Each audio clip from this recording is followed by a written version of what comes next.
ನಾಯಕ್ ಅಂತ, ಮದ್ದೂರು ಹತ್ರ ಗೊರವನಹಳ್ಳಿಯವರು. ಇವರು ನಮ್ಮ ಅಕ್ಕ ಜಿ ಕೆ ರಶ್ಮಿ ಅಂತ, ಮಂಡ್ಯಕ್ಕೆ ಮದುವೆ ಮಾಡಿದ್ದೀವಿ. ನನ್ನ ಹೆಸರು ರಶ್ಮಿ ಅಂತ. ನನಗೆ ಗೊರವನಹಳ್ಳಿ ಗ್ರಾಮದಲ್ಲಿ ನಮ್ಮ ತಂದೆಯವರು ಪಿತ್ರಾರ್ಜಿತವಾಗಿ ಆಸ್ತಿ ಬಂದಿದ್ದನ್ನು 78/3 ವಿಸ್ತೀರ್ಣದಲ್ಲಿ 21 ಕುಂಟೆನ ಮದುವೆ ಟೈಮಲ್ಲಿ ನನಗೆ ಮದುವೆ ಆದಮೇಲೆ ಕುಂಕುಮಕ್ಕೆ ಅಂತೇಳಿ ದಾನ ಕೊಟ್ಟಿದ್ದರು. ಅದನ್ನು ನನಗೆ ಗಮನಕ್ಕೆ ಬರ್ದೇನೆ, ನನಗೆ ನೋಟಿಸ್ ಕೊಡ್ದೇನೆ ಮಂಡ್ಯ AC ಅವರು ಎಂ ಶಿವಮೂರ್ತಿ ಅವರು ಒಂದು ನೋಟಿಸ್ ಕೂಡ ನನಗೆ ಇಶ್ಯೂ ಮಾಡಿಲ್ಲ, ಏನೂ ಮಾಡಿಲ್ಲ. ಬೇರೆ ಪಾರ್ಟಿಯವರಿಗೆ ರಾತ್ರೋರಾತ್ರಿ ಸರಿಸುಮಾರು ಒಂದು 10 ಕಾಲಲ್ಲಿ 50-60 ವರ್ಷ ಸತ್ತಿರೋರಿಗೆ RTC ಮಾಡಿದ್ದಾರೆ. ಇದು ಅಕ್ರಮವಾಗಿ ಮಾಡಿದ್ದಾರೆ. ದಯವಿಟ್ಟು ನನಗೆ ನ್ಯಾಯ ಕೊಡಿಸ್ಕೊಡಿ. ಒಂದು ಪತ್ರಿಕೋದ್ಯಮಕ್ಕೆ ಮಾತ್ರ ಒಂದು ಭ್ರಷ್ಟಾಚಾರನ ಕ್ವಶನ್ ಮಾಡೋ ರೈಟ್ಸ್ ಇರೋಂಥದ್ದು. ಸೊ ನಾನು ನಿಮ್ಮನ್ನು ನಂಬ್ಕೊಂಡು ಬಂದಿದ್ದೀನಿ, ದಯವಿಟ್ಟು ನನಗೆಲ್ಲ ನ್ಯಾಯ ಕೊಡಿಸ್ಕೊಡಿ ಅಂತ ಕೇಳ್ಕೊತೀನಿ. ಇವಾಗ ಸರ್ಕಾರದಲ್ಲಿ ಸಿದ್ದರಾಮಯ್ಯ ಅವರು ಗೃಹಲಕ್ಷ್ಮಿ ಭಾಗ್ಯ ಮತ್ತು ಸಾರಿಗೆ ವ್ಯವಸ್ಥೆ ಫ್ರೀಯಾಗೆಲ್ಲ ಹೆಣ್ಮಕ್ಳುಗಳು ಕೊಟ್ಟಿದ್ದಾರೆ. ಸರ್ಕಾರದವರೇ ಹೆಣ್ಮಕ್ಳಿಗೆ ಅಂತಂದರೆ ಎಷ್ಟೊಂದೆಲ್ಲ ಫೆಸಿಲಿಟೀಸ್ನ ಕೊಡ್ತಿದ್ದಾರೆ. ಅಂಥದ್ರಲ್ಲಿ ಇವರು AC ಅವರು ಅಕ್ರಮವಾಗಿ ಒಂದು ಹೆಣ್ಮಕ್ಳು ಆಸ್ತಿನ ಕಿತ್ತು ಇನ್ನೊಬ್ಬರು ಕೊಡ್ತಾರೆ ಅಂತ ಅಂದರೆ ಇದು ಎಷ್ಟು ಮಟ್ಟಿಗೆ ಸರಿ ಇದೆ? ಅದನ್ನು ಕ್ವಶನ್ ಮಾಡಿ ದಯವಿಟ್ಟು ನನಗೆ ನ್ಯಾಯ ಒದಗಿಸ್ಕೊಡಿ ಅಂತ ಕೇಳ್ತೀನಿ. ಹಾಗೆ ಹೆಚ್ಚಿನ ಮಾಹಿತಿಯನ್ನು ಇದಕ್ಕೆ ಸಂಬಂಧಪಟ್ಟಾಗೆ ನನ್ನ ತಮ್ಮ ಮತ್ತು ನನ್ನ ತಂದೆಯವರು ಕೊಡ್ತಾರೆ ನಿಮಗೆ. ಮದ್ದೂರು ಸಿವಿಲ್ ಕೋರ್ಟಲ್ಲಿ ನಡೀತೈತೆ. AC ಅವರು ನಮ್ಮ ತಂದೆ ಹೆಸರಿಗೆ ನೋಟಿಸ್ ಕೊಟ್ಟರು. ನಾವು AC ಅವ್ರ ಹತ್ರ ಹೋಗಿ ಪ್ರಶ್ನೆ ಮಾಡಿದ್ವಿ, ಸರ್ ನಮಗೆ ನೋಟಿಸ್ ಇಶ್ಯೂ ಮಾಡಿದ್ದೀರಲ್ಲ, ನಮ್ಮ ಹೆಸರಲ್ಲಿ ಪ್ರಾಪರ್ಟಿ ಇಲ್ಲ, MR ಇಲ್ಲ, ಆವಾಗಲೇ 1.5 ವರ್ಷ 2 ವರ್ಷದ ಹಿಂದೆ ನಮ್ಮ ಅಕ್ಕನ ಹೆಸರು ರಿಜಿಸ್ಟರ್ಡ್ ದಾನ ಮಾಡಿಕೊಟ್ಟಿದ್ದೀವಿ, ನಮ್ಮ ಹೆಸರಲ್ಲಿ MR ಇಲ್ಲ, ಈ ಪ್ರಾಪರ್ಟಿನೂ ಇವಾಗ ಇಲ್ಲ ಅಂತ ಹೇಳಿದ್ದಕ್ಕೆ AC ಅವರು ನಿಮ್ಗೆ ನೋಟಿಸ್ ಕೊಟ್ಟಿದ್ದೀವಿ, ನೀವು ಕಾನೂನು ರೀತಿ ನಿಮ್ಮ ಲಾಯರ್ನ ಅಪಾಯಿಂಟ್ ಮಾಡಿ ನಿಮ್ಮ ಡಾಕ್ಯುಮೆಂಟ್ ಅಂತ ಸಬ್ಮಿಟ್ ಮಾಡಿ, ನೀವೆಲ್ಲ ಜಾಸ್ತಿ ಮಾತಾಡಬಾರ್ದು, ನಿಮ್ಮ ಲಾಯರ್ ಕಡೆಯಿಂದ ಅದನ್ನು ನೀವು ಏನೈತೆ ಫಾಲೋಅಪ್ ಮಾಡಿ ಅಂದರು. ಸರಿ ಸರ್ ಆಯಿತು ಅಂದ್ಬಿಟ್ಟು ಈಗ ಅವ್ರು ಹೇಳಿದ್ಮೇಲೆ ನಾವು ಅದನ್ನ ತಿರ್ಕರ್ಸೋಕ್ಕಾಗಲ್ವಲ್ಲ. ಸೊ ನಾವು ನಮ್ಮ ತಂದೆ ಒಬ್ಬರು ಲಾಯರ್ನ ಕನ್ಸಲ್ಟ್ ಮಾಡಿ ಲೀಗಲ್ಲಾಗೆ ನಮ್ದು ಏನು ಪ್ರಾಪರ್ಟಿ, ನಮ್ಮ ಪಿತ್ರಾರ್ಜಿತ ಆಸ್ತಿ ಹೆಂಗೆ ಬತ್ತು, ನಮಗೆ 4 ತಲೆಮಾರು ಆಸ್ತಿ ನಮ್ಮದು ಯಾವ ರೀತಿ ಬತ್ತು, ಅದಕ್ಕೆ ಸಂಬಂಧಪಟ್ಟ EC ದಾಖಲಾತಿಗಳು, ಕೈಬರದ RTC, ಫಸ್ಲುಪಾಣಿ, ಆಮೇಲೆ ಇಸ್ಸಾ ಸರ್ವೆ ಟಿಪ್ಪಣಿ ದುರಸ್ತಿ ಆಗಿದೆ 37ನೇ ಇಸ್ವಿಲೆ ಮೈಸೂರು ಸಂಸ್ಥಾನ ಇದ್ದಾಗಲೇ, ಅಲ್ಲಿಂದನೂ ಟಿಲ್ ಡೇಟ್ವರೆಗೂ EC ಎಲ್ಲ ಡಾಕ್ಯುಮೆಂಟು ಸಬ್ಮಿಟ್ ಮಾಡಿ ಮಂಡ್ಯ AC ಅವ್ರ ಹತ್ರಕ್ಕೆ ನಾವು ಕೊಟ್ವಿ. ಅದ್ರ ದಾಖಲಾತಿನ ಮಂಡ್ಯಕ್ಕೆ ನಾವು AC ಅವ್ರಿಗೆ ಏನೇನು ಕೊಟ್ಟಿದ್ದೀವಿ ಅನ್ನೋದಕ್ಕೂ ಲಿಸ್ಟ್ ಆಫ್ ಡಾಕ್ಯುಮೆಂಟ್ಸ್ ಅಂತ 14 ದಾಖಲಾತಿಗಳು ನಮ್ಮ ಪಿತ್ರಾರ್ಜಿತ ಆಸ್ತಿನ ಸೇರಿಸಿ, ಇನ್ಕ್ಲೂಡಿಂಗ್ ಮದ್ದೂರು ಸಿವಿಲ್ ಕೋರ್ಟಲ್ಲಿ ನ್ಯಾಯಾಲಯ ನಡೀತಾ ಇರೋದನ್ನು ಸೇರಿಸಿ ನಾವು ಆರ್ಡರ್ ಶೀಟನ್ನು ಮಂಡ್ಯ AC ಅವ್ರಿಗೆ ಕೊಟ್ಬಿಟ್ಟು ಅವ್ರು ಸಿಗ್ನೇಚರ್ ಹಾಕಿ ಅವ್ರ ಆಫೀಸಲ್ಲೇ ನಾನು ಇವಾಗ ಅದನ್ನ ನಾವು ಕೊಟ್ಟಿರೋ ದಾಖಲಾತಿಗೆ ಸೀಲು ಹಾಕ್ಸ್ಕೊಂಡು ತಗೊಂಡಿದ್ದೀನಿ. ನಾನು ಇಷ್ಟು ದಾಖಲಾತಿಗಳನ್ನು ನಾವು ಸಬ್ಮಿಟ್ ಮಾಡಿದ್ರು ಮಂಡ್ಯ AC ಅವರು ಯಾವುದನ್ನೂ ಸಹ ಪರಿಗಣಿಸ್ತೇನೆ. ನಮ್ಮ ಅಕ್ಕನ ಹೆಸರಲ್ಲಿ ಪ್ರಾಪರ್ಟಿ ಇರೋದನ್ನು ಪ್ರಶ್ನೆ ಮಾಡ್ದೇನೆ, ಅವಳ ಹೆಸರಲ್ಲಿರೋ MRಗಳನ್ನ ಚಾಲೆಂಜ್ ಮಾಡ್ದೇನೆ, ಅಕ್ರಮವಾಗಿ ಬೇರೆಯವ್ರ ಹೆಸರಿಗೆ ಏಕಿ ರಾತ್ರಿ 10 ಕಾಲಲ್ಲಿ 6ನೇ ತಾರೀಕು 2ನೇ ತಿಂಗಳು 2025ನೇ ಇಸ್ವಿ 10 ಕಾಲದ ರಾತ್ರಿ ಏಕಿ ಬೇರೆಯವ್ರಿಗೆ ಅದು 50-60 ವರ್ಷ ಹಿಂದೆ ಮರಣ ಹೊಂದಿರೋರ ಹೆಸರಿಗೆ ಅಕ್ರಮವಾಗಿ ಆದೇಶ ಮಾಡಿದ್ದಾರೆ, RTC ಕುಣಿಸಿದ್ದಾರೆ, ನೈಟ್ RTC ಕುಣಿಸ್ಬಿಡೋರು 10 ಕಾಲಲ್ಲಿ. ಇದು ಯಾವ ರೀತಿ ಸರಿ? ಕಾನೂನು ವ್ಯವಸ್ಥೆ ಯಾವ ಮಟ್ಟಿಗೆ ಹದಗೆಟ್ಟಿದೆ? ನಮ್ಮ ಕಂದಾಯ ಸಚಿವರು ಗಮನಕ್ಕೂ ಸಹ ಇದನ್ನು ತರ್ತೀನಿ ನಾನು. ಆಮೇಲೆ ನಮ್ಮ DC ಅವ್ರಿಗೂ ಸಹ ಗಮನಕ್ಕೆ ತರ್ತೀನಿ ನಾನು. ಆಮೇಲೆ ರೆವಿನ್ಯೂ ಇನ್ಸ್ಪೆಕ್ಟ್ರು ಇವರಿದ್ದಾರಲ್ಲ, ಪ್ರಿನ್ಸಿಪಾಲ್ ಸೆಕ್ರೆಟರಿ ಇದ್ದಾರಲ್ಲ, ಅವ್ರಿಗೂ ಸಹ ಗಮನಕ್ಕೆ ತರ್ತೀನಿ ನಾನು. ಈ ಕರ್ನಾಟಕದಲ್ಲಿ ಕಂದಾಯ ಅಧಿಕಾರಿ ಸುತ್ತೋಲೆ ಒಂದು ಹೊರಡಿಸಿದೆ. ಒಂದು ಪ್ರಕರಣ ದಾಖಲೆ ಮಾಡ್ಕೊಂಡಾಗ ನೀವು ಯಾವ ಅಡಿಯಲ್ಲಿ ಪ್ರಕರಣ ದಾಖಲಿಸ್ಕೋಬೇಕು, ಯಾವ ಪ್ರಕರಣದ ಅಡಿಯಲ್ಲಿ ನೀವು ಕೆಲಸ ಮಾಡಬೇಕು ಅನ್ನೋದು ಒಂದು ಕಂದಾಯ ಅಧಿಕಾರಿಗೆ ಕರ್ನಾಟಕ ಸರ್ಕಾರ ಒಂದು ಸುತ್ತೋಲೆ ಹೊರಡಿಸಿದೆ. ಆ ಸುತ್ತೋಲೆನೂ ಸಹ ನನ್ನ ಹತ್ರ ಇದೆ, ನಿಮ್ಗೆ ಕೊಡ್ತೀನಿ ಅದನ್ನು. ಅದರಲ್ಲಿ ಯಾವುದೇ ರೀತಿ ಅದನ್ನು ಒಂದೂ ಸಹ ಪರಿಗಣಿಸ್ತೇನೆ. ಅದು ಕಂದಾಯ ಸಚಿವರು ಮಾಡಿರುವ ಕಂದಾಯ ಅಧಿಕಾರಿಗಳಿಗೋಸ್ಕರನೇ, ಕಂದಾಯ ನ್ಯಾಯಾಲಯಕ್ಕೋಸ್ಕರನೇ ಒಂದು ಅಧಿಸೂಚನೆ ಅಧಿನಿಯಮ ಸುತ್ತೋಲೆ ಇದೆ. ಆ ಸುತ್ತೋಲೆಯಲ್ಲಿ ಯಾವುದೇ ರೀತಿ ಒಂದೂ ಸಹ ಪಾಲಿಸ್ತೇನೆ. ಅದೆಲ್ಲನೂ ಅಲ್ಲೆಗೆಳೆದು ಅಕ್ರಮವಾಗಿ ಬೇರೆಯವ್ರ ಹೆಸರಿಗೆ ನೋಟಿಸ್ ಕೂಡ ರನ್ನಿಂಗ್ RTC ಅವ್ರಿಗೆ ನೋಟಿಸ್ ಇಶ್ಯೂ ಮಾಡ್ದೇನೆ. ಏಕೈಕಿ ಯಾರು 3ನೇ ಪಾರ್ಟಿ ಹೆಸರಿಗೆ ಅಕ್ರಮವಾಗಿ RTC ಕುಣಿಸ್ತಾರೆ ಅಂದರೆ ನಮ್ಮ ಮಂಡ್ಯ AC ಅವರು ಎಷ್ಟು ಭ್ರಷ್ಟರಾಗಿದ್ದಾರೆ. ಇಂಥ ಭ್ರಷ್ಟಾಧಿಕಾರಿಗಳು ನಮ್ಮ ಜಿಲ್ಲೆಗೆ ಒಂದು ಕೆಟ್ಟ ಹೆಸರು ತರ್ತಾ ಇದ್ದಾರೆ. ಮಂಡ್ಯ ಜಿಲ್ಲಾ ಸಚಿವರಾದಂಥ ಚೆಲುವರಾಯಸ್ವಾಮಿ ಅವರು ಇಷ್ಟೆಲ್ಲ ಜನಪ್ರತಿನಿಧಿಗಳು ಇಷ್ಟು ಒಳ್ಳೆ ರೀತಿ ಕೆಲಸ ಮಾಡ್ತಿರುವಾಗ ಇಂಥ ಭ್ರಷ್ಟಾಧಿಕಾರಿಗಳಿಂದ ಜಿಲ್ಲಾ ಸಚಿವರಿಗೂ ಸಹ ಒಂದು ಕೆಟ್ಟ ಹೆಸರು ಬರ್ತದೆ, ಕಂದಾಯ ಸಚಿವರಿಗೂ ಒಂದು ಕೆಟ್ಟ ಹೆಸರು ಬರ್ತದೆ, ಕರ್ನಾಟಕ ಸರ್ಕಾರಕ್ಕೂ ಇಷ್ಟೆಲ್ಲ ಸವಲತ್ತುಗಳನ್ನ ಹೆಣ್ಮಕ್ಳುಗಳಿಗೆ ಒಂದು ಯಾವ ರೀತಿ ಇರಬೇಕು ಅನ್ನೋದು ಇಷ್ಟೆಲ್ಲ ಸರ್ಕಾರ ಬಡವ್ರಿಗೋಸ್ಕರನೇ ಶ್ರಮಿಸ್ತಾ ಇರುವಾಗ ಇಂಥ ಅಧಿಕಾರಿಗಳು AC ಅವರು ಶಿವಮೂರ್ತಿ AC ಅವರು ಅಂತವರು ಹಿಂಗೆ ಅಕ್ರಮವಾಗಿ ಅವ್ರ ಹೆಸರಲ್ಲಿರೋ RTCಗಳನ್ನ ಯಾರ ಹೆಸರಲ್ಲಿದೆ ದಾಖಲಾತಿನ ಪರಿಶೀಲನೆ ಮಾಡ್ದೇನೆ ಅಕ್ರಮವಾಗಿ ಯಾರೋ ಕೊಟ್ಟಿರೋದನ್ನ ಡಾಕ್ಯುಮೆಂಟ್ಸ್ ಸಬ್ಮಿಟ್ ಮಾಡಿ ಚಾಲ್ತಿಲಿರೋ RTC ಅವ್ರಿಗೆ ನೋಟಿಸ್ ಇಶ್ಯೂ ಮಾಡ್ದೇನೆ ಅಕ್ರಮವಾಗಿ ಆದೇಶ ಮಾಡ್ತಾರೆ ರಾತ್ರೋರಾತ್ರಿ ಅಂದರೆ ನಮ್ಮ ಜಿಲ್ಲಾಡಳಿತ ಏನು ಮಾಡ್ತಾಯಿದೆ? ಇಂಥ ಭ್ರಷ್ಟಾಧಿಕಾರಿಗಳು ನಮ್ಮ ಜಿಲ್ಲೆಗೆ ಬೇಕಾ? ನಮಗಾಗಿರುವಂಥ ಅನ್ಯಾಯವನ್ನು ಇನ್ಯಾರಿಗೆ ರೀತಿ ಆಗ್ದಂಗೆ ಒಬ್ಳು ಹೆಣ್ಮಕ್ಳಿಗಾಗಿರೋ ಅನ್ಯಾಯನ ಶಿವಮೂರ್ತಿಯವ್ರ ವಿರುದ್ಧ ಹಾಂ ಸರ್. ನಿಮ್ಮ ಜಮೀನು ನಿಮಗೆ ಸಿಗಬೇಕು ಅಂತ ಬಯಸ್ತೀರಾ? ನಮ್ಮ ಜಮೀನನ್ನು ಶಿವಮೂರ್ತಿಯವರೇ ಬೇರೆಯವ್ರಿಗೆ ಮಾಡಿರೋದ್ರಿಂದ ನಮ್ಮ ಜಮೀನು ನಮ್ಗೆ ಸಿಗಬೇಕು. ಬೇಕಾ ಅವ್ರು ಬೇಕಾ? ನಮ್ಮ ಜಮೀನು ನಮ್ಗೆ ಹಿಂಪಡಿಬೇಕು. ನಮ್ಮ ಅಕ್ಕನ ಹೆಸರಿಗೆ ಆಗಿರೋದು ದಾನ ಪತ್ರದಂತೆ ನಮ್ಮ ಅಕ್ಕನಿಗೆ RTC ಬರಬೇಕು. ಅಕ್ರಮ ಎಸಗಿರೋ ಶಿವಮೂರ್ತಿಯವ್ರ ವಿರುದ್ಧ ಕ್ರಮ ಜರುಗಿಸ್ಬೇಕು ನಮ್ಮ ಅಧಿಕಾರಿ. ಬೇರೆಯವ್ರ ಹೆಸರು ಮಾಡಿ ನಮ್ಮ ಅಕ್ಕನ ಹೆಸರಲ್ಲಿರೋ RTC ಸರ್ ಇದು. ಅವೆಲ್ಲನೂ ಚೆಕ್ ಕೊಡಪ್ಪ ಎಲ್ರಿಗೂ. ಕೊಟ್ಟಿದ್ದೀನಿ ಸರ್, ತಾಳಿ ಕೊಡ್ತೀನಿ ಇವಾಗ. ಎಲ್ರಿಗೂ ಕೊಡಿ RTC ಮತ್ತೆ ಆರ್ಡರ್ ಹಾಂ ಕೊಟ್ಟಿದ್ದೀನಿ ಸರ್. ಏನು ಆರ್ಡರ್ ಮಾಡಿದ್ದಾರೆ ಹಾಂ ಸರ್ ಕೊಡಿ. ಆರ್ಡರು ಹಾಂ ಮತ್ತೆ MR ಇದೆಯಲ್ಲ, ಹಾಂ ಸರ್. ಹಾಂ ಸರ್. ಈ ವ್ಯಕ್ತಿಗೂ ನಿಮಗೂ ಏನು ಸಂಬಂಧ? ಯಾವುದೇ ರೀತಿ ಬ್ಲಡ್ ರಿಲೇಷನ್ಶಿಪ್ ಇಲ್ಲ ಸರ್. ನಮಗೂ ಅವ್ರಿಗೂ ಸಂಬಂಧ ಇಲ್ಲ. ನಮಗೂ ಅವ್ರಿಗೆ ಯಾವುದೇ ರೀತಿ ಸಂಬಂಧ ಇಲ್ಲ. ಇವ್ರು ಯಾರು? ಯಾರು ಸರ್? ಸಿದ್ದಯ್ಯ ಅನ್ನೋರಾ? ಕೃಷ್ಣೇಗೌಡ. ಕೃಷ್ಣ ನಮ್ಮ ತಂದೆ. ಇವರು ಸಿದ್ದಯ್ಯ ಜವರಾಯಗೌಡ ಅವ್ರು ಬೇರೆ ನಮ್ಮ ಅಪೋಸಿಟ್.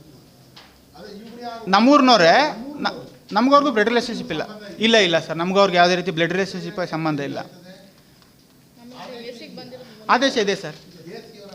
ಹ್ಞೂ ಇದೆ ಸರ್. ಜಡ್ಜ್ಮೆಂಟ್ ಕಾಪಿ ಹ್ಞೂ ಇದೆ ಸರ್, ಕೊಟ್ಟಿದ್ದೀನಿ ನಿಮ್ಮಲ್ಲಿದೆ. ಇದರಲ್ಲಿ ಇದೆಯಾ? ಹಾಂ ಸರ್ ಇದೆ, ಕೊಟ್ಟಿದ್ದೀನಿ. ಅದು ಮೇಲ್ಗಡೆ ಲಾಸ್ಟಿಂದ 2ನೇ ಪೇಜಲ್ಲಿ ಇದೆ ಸರ್. ನೋಟಿಸ್ ಕೊಟ್ಟಿರೋದೇ ಒಂದು ನಂಬರ್ ಮೇಲೆ ಇದೆ ನೋಡಿ, ಹೆಡ್ಲೈನ್ ಹೇಳಿ. ಲಾಸ್ಟಲ್ಲಿ ಆದೇಶ ಮಾಡಿರೋದೇ ಬೇರೆ ನಂಬರ್.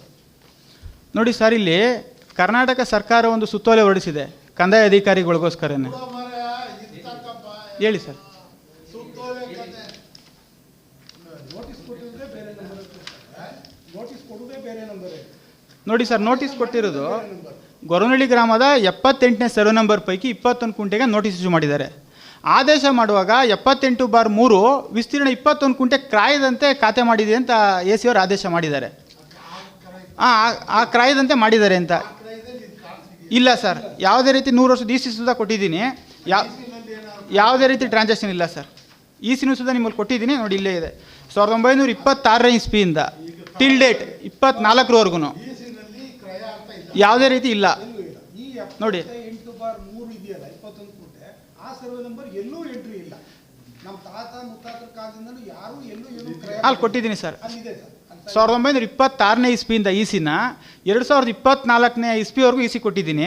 ನಮ್ಮ ಅಕ್ಕನಿಗೆ 2023ರಲ್ಲಿ ದಾನ ಮಾಡಿರೋದು ಬಿಟ್ರೆ ಇನ್ಯಾವುದೇ ರೀತಿ ವಹಿವಾಟು ನಡೆದಿಲ್ಲ. EC ಸುಧಾ ನಾನು ಕೊಟ್ಟಿದ್ದೀನಿ. ಇದು ಅದ್ಬಸ್ತಾಗಿ ನಮ್ಮ ಅಕ್ಕನ ಹೆಸರಲ್ಲಿ ರೆಕಾರ್ಡ್ಸ್ ಆಫ್ ರೈಟ್ಸ್ ಏನು ನೋಡಿ, ನಮ್ಮ ಅಕ್ಕನ ಹೆಸರಲ್ಲಿ ಅದ್ಬಸ್ತಾಗಿದೆ.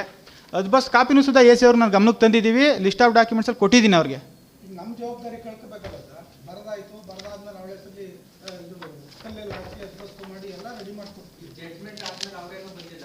ಯಾರು ಸರ್? ಬಂದು ಎದುರು ಪಾರ್ಟಿಯವರು ನಾವು ಕಲ್ಲುಗಳು ನೆಟ್ಟಿದ್ವಲ್ಲ, ಕಲ್ಲೆಲ್ಲ ಅಕ್ರಮವಾಗಿ ಕಿತ್ತಾಕಿದ್ರು. ನಾವು ಅಲ್ಲೇ ಕಲ್ಲು ನೆಟ್ಟಿದ್ದೀವಿ. ಕಲ್ಲು ನೆಟ್ಟಿ ನಾವೇ ಪೊಸಿಷನಲ್ಲಿ ಇದ್ದೀವಿ ಇವಾಗ್ಲೂ. ನೋಡಿ 37ನೇ ಇಸ್ವಿಲಿ 22/37ನೇ ಇಸ್ವಿಲೇ 78ನೇ ಸರ್ವೆ ನಂಬರಲ್ಲಿ 5 ಕೋಡ್ ಆಗಿ ನಮ್ಮ ತಾತನ ಹೆಸರು 78/3 ಅಂತ ದುರಸ್ತಿ ಆಗಿದೆ ನೋಡಿ ಸರ್. ಇಲ್ಲಿ 37ನೇ ಇಸ್ವಿಲೇ ಟಿಲ್ ಡೇಟ್ ಇವತ್ತಿನವರೆಗೂ 78/3ರಲ್ಲಿ ನಮ್ಮ ಮುತ್ತಾತ, ನಮ್ಮ ತಾತ, ನಮ್ಮ ತಂದೆ, ಇವಾಗ ನಮ್ಮ ಅಕ್ಕ, ಇಷ್ಟು ಯಾವುದೇ ರೀತಿ ವಹಿವಾಟು ನಮ್ಮ ಅಕ್ಕನ ಬಿಟ್ರೆ ಯಾವುದೇ ರೀತಿ ಪ್ರಾಡ್ ಇಲ್ಲ. ಪಿತ್ರಾಜಿತ ಆಸ್ತಿ ಕೊಟ್ಟಿದ್ದೀವಿ ಸರ್. ಯಾವುದೇ ರೀತಿ ಟ್ರಾನ್ಸಾಕ್ಷನ್ ಮಾಡಿಲ್ಲ.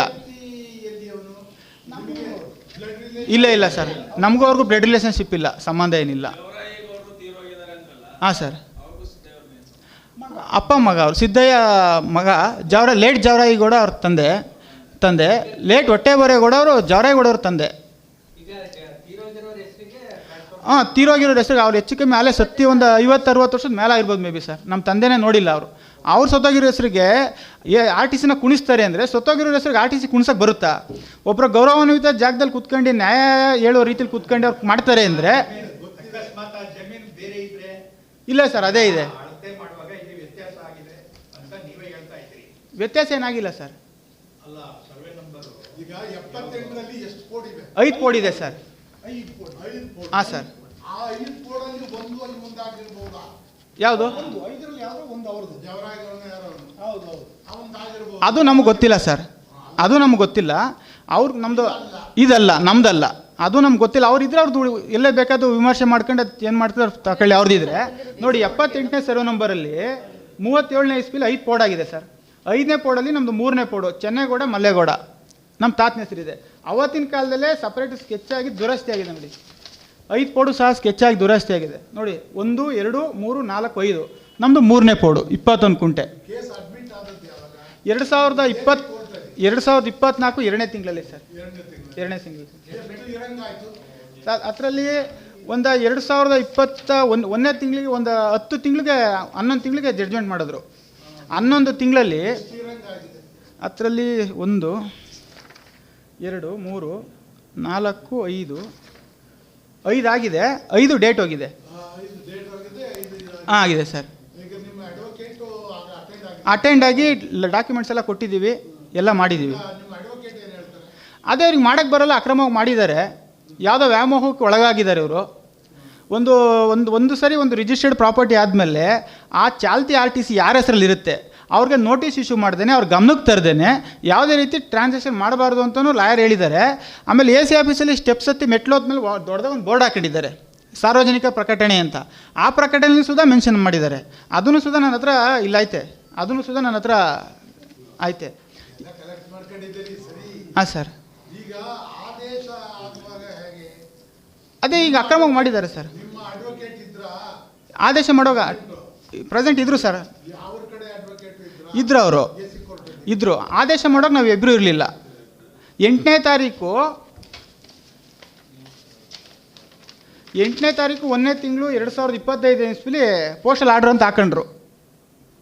8ನೇ ತಾರೀಕು ನಾವು ಡಾಕ್ಯುಮೆಂಟ್ ಏನೈತೆ ನಮ್ಮ ಹತ್ರ ಅಷ್ಟು ಡಾಕ್ಯುಮೆಂಟು ಕೊಟ್ಟು AC ಸಾಯರ್ ಹತ್ರ ಸೀಲು ಸಿಗ್ನೇಚರ್ ಹಾಕ್ಸ್ಕೊಂಡು ಅಷ್ಟು ಡಾಕ್ಯುಮೆಂಟ್ ಕೊಟ್ಟು ಲಿಸ್ಟ್ ಆಫ್ ಡಾಕ್ಯುಮೆಂಟ್ಸ್ ಅಂತ ಒಂದು ಲಾಯರ್ ಡಾಕ್ಯುಮೆಂಟ್ ರೆಡಿ ಮಾಡಿ ಅದನ್ನು ಕೊಟ್ಟು 8ನೇ ತಾರೀಕಲ್ಲಿ ನಾವು ಕೊಟ್ಟಿದ್ದೀವಿ. ನೋಡಿ 8ನೇ ತಾರೀಕಲ್ಲಿ ಕೊಟ್ಟಿರೋದು, ಇಲ್ಲೂ ಡೇಟ್ ಐತೆ, 8ನೇ ತಾರೀಕಲ್ಲಿ ಕೊಟ್ಟಿದ್ದೀವಿ. ಇಷ್ಟು ಕೊಟ್ಟ ಮೇಲೆ ಇವ್ರು AC ಅವ್ರು ಏನು ಮಾಡಿದ್ದಾರೆ, 29ನೇ ತಾರೀಕು 1ನೇ ತಿಂಗಳು 2025 ಇಸ್ವಿಲಿ ಆದೇಶ ಮಾಡಿದ್ದಾರೆ. ಆದೇಶದಲ್ಲಿ ಏನೇನು ಮಾಡಿದ್ದಾರೆ, 78/3 ವಿಸ್ತೀರ್ಣ 21 ಕುಂಟೆ ಕ್ರಾಯದಂತೆ ಹೊಟ್ಟೆಬೋರೇಗೌಡ ಜವರಾಯಿಗೌಡ ಲೇಟ್ ಹೊಟ್ಟೆಬೋರೇಗೌಡರ ಹೆಸರಿಗೆ RTC ಇಂಡೀಕರಣ ಮಾಡಲು ಆದೇಶಿಸಿದೆ ಅಂತ ಹೇಳಿದ್ದಾರೆ. ಅದನ್ನೇ ಈಗ AC ಅವ್ರನ್ನ ನಿಮ್ಮ ಮೂಲಕ ಅದನ್ನೇ ಪ್ರಶ್ನೆ ಮಾಡ್ತಾ ಇದ್ದೀನಿ ಸರ್. 78/3 ವಿಸ್ತೀರ್ಣ 21 ಕುಂಟೆಲಿ ನೀವು ಆದೇಶ ಮಾಡಿದ್ದೀರಲ್ಲ, ಇಲ್ಲಿ ಮದ್ದೂರು ತಾಲೂಕು ಗೊರವನಹಳ್ಳಿ ಗ್ರಾಮದ ಸರ್ವೆ ನಂಬರ್ 78/3 ವಿಸ್ತೀರ್ಣ 21 ಕುಂಟೆ ಕ್ರಾಯದಂತೆ ಜವರಾಯಿಗೌಡ ಹೊಟ್ಟೆಬೋರೇಗೌಡರ ಹೆಸರಿಗೆ RTC ಇಂಡೀಕರಣ ಮಾಡಲು ತಹಸೀಲ್ದಾರಿಗೆ ಆದೇಶಿಸಿದೆ ಅಂತ 78/3 ವಿಸ್ತೀರ್ಣ 21 ಕುಂಟೆಯಲ್ಲಿ ಎಲ್ಲಿ ಕ್ರಾಯ ಆಗಿದೆ, ನನಗದನ್ನು ಈ ಮಾಧ್ಯಮದ ಮೂಲಕ ನಿಮ್ಮ AC ಸಾಹೇಬ್ರಿಗೆ ನಾನು ಪ್ರಶ್ನೆ ಮಾಡ್ತಾ ಇದ್ದೀನಿ. 78/3 ವಿಸ್ತೀರ್ಣ 21 ಕುಂಟೆಯಲ್ಲಿ ಕ್ರಾಯದಂತೆ RTC ಇಂಡೀಕರಣ ಮಾಡಲು ಆದೇಶ ಮಾಡಿದ್ದೀರಲ್ಲ, 78/3 ಎಲ್ಲಿದೆ? ಇಲ್ಲ ಸರ್. AC ಈ ಆರ್ಡ್ರಲ್ಲಿ ಯಾವುದೇ ರೀತಿ ಮೆನ್ಷನ್ ಮಾಡಿಲ್ಲ ಇಲ್ಲಿ, ಇಲ್ಲ ನಮ್ದು 78/3. ಆಮೇಲೆ AC ಅವ್ರು ಇನ್ನೊಂದು ಮಾಡಿದ್ದಾರೆ ಅಂದರೆ, ಇಲ್ಲಿ ಈ ಪ್ರಾಪರ್ಟಿ GK ರಶ್ಮಿ ಅವ್ರ ಹೆಸರಿಗೆ ದಾನಪತ್ರದಂತೆ ಅಲ್ಲೇ ಚಾಲ್ತಿಲಿರುತ್ತದೆ ಅಂತ ಒಂದು ಆರ್ಡ್ರ್ ಮಾಡಿದ್ದಾರೆ. 9ನೇ ಪೇಜಲ್ಲಿದೆ ನೋಡಿ ಸರ್. ನಂತರ ಎದುರುದಾರ GK ರಶ್ಮಿ HP ಪ್ರದೀಪ್ ಅವರಿಗೆ ನೋಂದಾಯಿತ ದಾನಪತ್ರದಂತೆ ದಾನವಾಗಿ RTC MR ಚಾಲ್ತಿಯಲ್ಲಿ ಇರುತ್ತದೆ ಅಂದಮೇಲೆ ಈ ಆರ್ಡ್ರ್ ಮಾಡೋ ಮುಂಚೆ AC ಅವ್ರ ಗಮನಕ್ಕೆ ಬಂದಿದ್ದ ಮೇಲೆ ಆರ್ಡ್ರ್ ಅವರೇ ಮಾಡಿದ್ಮೇಲೆ ಚಾಲ್ತಿಲಿ ಆಯ್ತು ಅಂದಮೇಲೆ ಚಾಲ್ತಿದಾರರಿಗೆ ನೋಟಿಸ್ ಇಶ್ಯೂ ಮಾಡಿದ್ದೀನಿ. ನಾನು ನೋಟಿಸ್ ಇಶ್ಯೂ ಮಾಡಿದ್ದೇನೆ, ನಾನು ಅಕ್ರಮತನ ಮಾಡ್ತಾ ಇರೋದು ಅಂತ ಯಾಕೆ AC ಅವರು ಮಾಡಲಿಲ್ಲ? ಅವ್ರ ಗಮನಕ್ಕೆ ಅಕ್ರಮ ಮಾಡ್ತಾಯಿದ್ದೀನಿ ಅಂತ ಬಂದಿದ್ರು ಸಹ ಅಕ್ರಮವಾಗಿ ಆದೇಶ ಮಾಡಿದ್ದಾರೆ ಅಂದರೆ AC ಅವರು ಯಾವ ರೀತಿ ಮಂಡ್ಯದಲ್ಲಿ ಕೆಲಸ ಮಾಡ್ತಾವ್ರೆ, ರೈತರುಗಳು ಇವ್ರನ್ನ ನಂಬ್ಕೊಂಡು ಬಂದಮೇಲೆ ಅದು ನಾವು ನ್ಯಾಯಾಲಯ ಅಂತ ಅದನ್ನ ಒಂದು ಪರಿಗಣಿಸ್ಬೇಕಾದ್ರೆ ನ್ಯಾಯ ಎಲ್ಲಿದೆ AC ಆಫೀಸಲ್ಲಿ? ಈಗ ಅವರೇ ಇಲ್ಲಿ ಕಾಣಿಸಿದ್ದಾರೆ, ದಾನಪತ್ರದಂತೆ GK ರಶ್ಮಿ ಹೆಸರಲ್ಲಿ ಚಾಲ್ತಿಲಿ ಇದೆ ಅಂತ ಬರೆದ್ಮೇಲೆ ಚಾಲ್ತಿದಾರಿಗೆ ನೋಟಿಸ್ ಇಶ್ಯೂಲ್ಲಿ ಏನು ಮಾಡಿದ್ದಾರೆ? ಈಗ ಪ್ರಕರಣ ನಡೆಯೋ ಅಂಥದ್ದಲ್ಲಾಗಲಿದ್ರು ಮಾಡಿದ್ದಾರೆ ಅಂತ ಹೇಳಿದ್ದಾರೆ ಸರ್. ಅದನ್ನು ತಾಂಡಿದ್ದೀವಿ ನಾವಿಲ್ಲಿ,